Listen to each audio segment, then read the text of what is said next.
श्री कृष्ण भगवत गीता के चतुर्थ अध्याय का श्लोक 9। इसका संबंध है अर्जुन के प्रश्न के उत्तर में भगवान ने अपने जन्म की दिव्यता का वर्णन आरंभ किया था।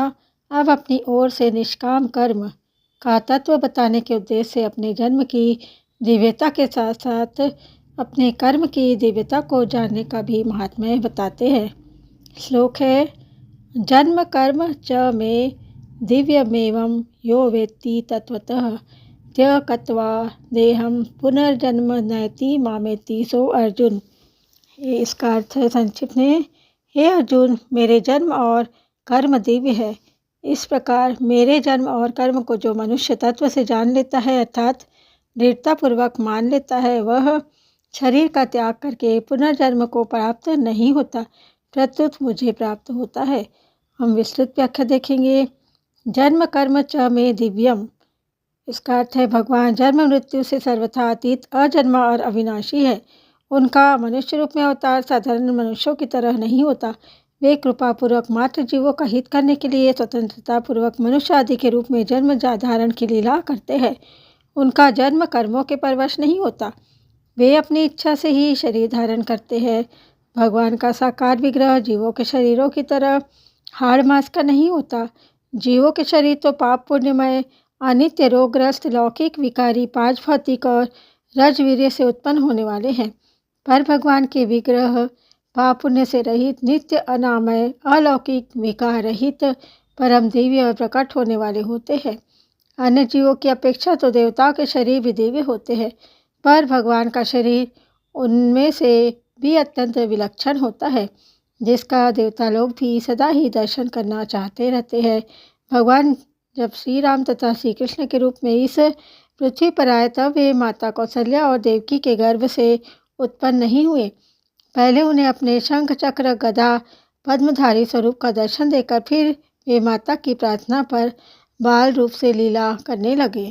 एवं यो वेत्ति तत्वतः, इसका अर्थ है अजन्मा और अविनाशी होते हुए तथा प्राणी मात्र का ईश्वर होते हुए भगवान मात्र जीवों के हित के लिए अपनी प्रकृति को अधीन करके स्वतंत्रता पूर्वक युग युग में मनुष्य आदि के रूप में अवतार लेते हैं। इस तत्व को जानना अर्थात दृढ़तापूर्वक मानना भगवान के जन्मों की दिव्यता को जानना है।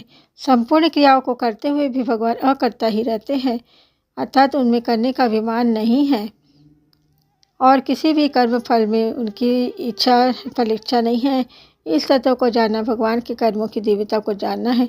जैसे भगवान के जन्म में स्वाभाविक ही मात्र जीवों की हितैषिता और कर्म में निर्लिप्तता है, ऐसे ही मनुष्यों में भी मात्र जीवों की हितैषिता और कर्म में निर्लिप्तता आ जाना ही वास्तव में भगवान के जन्म और कर्म के तत्व को जानना है।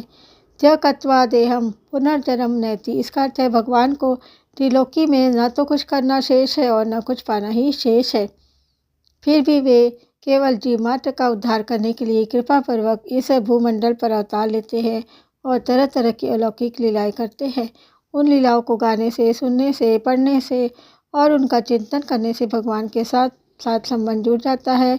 भगवान से संबंध जुड़ने पर संसार का संबंध छूट जाता है। मनुष्य जन्म मरण रूप बंधन से मुक्त हो जाता है, उसका पुनर्जन्म नहीं होता। वास्तव में कर्म बंधन कारक नहीं होते। कर्मों में जो बांधने की शक्ति है वह केवल मनुष्यों की अपनी बनाई हुई कामना है। कामना की पूर्ति के लिए रागपूर्वक अपने लिए कर्म करने से ही मनुष्य कर्मों से बन जाता है। फिर जो जो कामना बढ़ती जाती है तो वह पापों में प्रवृत्त होने लगता है। इस प्रकार उसके कर्म अत्यंत मलिन हो जाते हैं, जिससे वह बारंबार नीच योनियों और नरकों में गिरता रहता है। परंतु जब वह केवल दूसरों की सेवा के लिए निष्काम भावपूर्वक कर्म करता है, तब उसके कर्मों में दिव्यता, विलक्षणता आती चली जाती है। इस प्रकार कामना का सर्वथा नाश होने पर उसके कर्म दिव्य हो जाते हैं, अर्थात बंधन कारक नहीं होते। फिर उसके पुनर्जन्म का प्रश्न ही नहीं उठता। मामेति सो अर्जुन, इसका अर्थ है नाशवान कर्मों से अपना संबंध मानने के कारण नित्य प्राप्त परमात्मा भी अप्राप्त प्रतीत होते हैं। निष्काम भावपूर्वक केवल दूसरों के हित के लिए संपूर्ण कर्म करने से मात्र कर्मों का प्रवाह केवल संसार की तरफ हो जाता है और नित्य प्राप्त परमात्मा का अनुभव हो जाता है। जीवों पर महान कृपा ही भगवान के जन्म में कारण है। इस प्रकार भगवान के जन्म की दिव्यता को जानने से मनुष्य की भगवान में भक्ति हो जाती है। भक्ति से भगवान की प्राप्ति हो जाती है।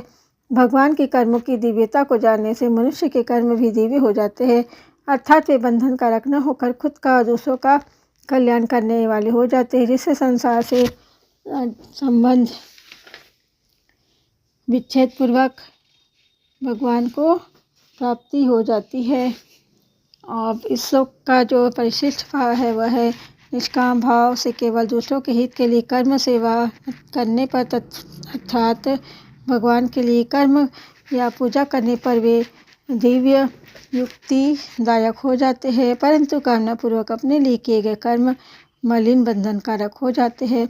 कर्मों में कर्तृत्व का न होना ही दिव्यता है। अपने लिए कुछ न करने से कर्तृत्व नहीं रहता। भगवान की छोटी से छोटी तथा बड़ी से बड़ी प्रत्येक क्रिया लीला होती है। लीला में भगवान सामान्य मनुष्यों जैसी क्रिया करते हुए भी निर्लिप्त रहते हैं। भगवान की लीला दिव्य है। यह दिव्यता देवताओं की दिव्यता से भी विलक्षण होती है। देवताओं की दिव्यता मनुष्यों की अपेक्षा से होने के कारण सापेक्ष और सीमित होती है, पर भगवान की दिव्यता निरपेक्ष और असीम होती है। यद्यपि जीवन मुक्त तत्व के भगवान के सापेक्ष महापुरुषों की क्रियाएं भी दिव्य होती है, तथापि वे भी भगवत लीला के समान नहीं होती।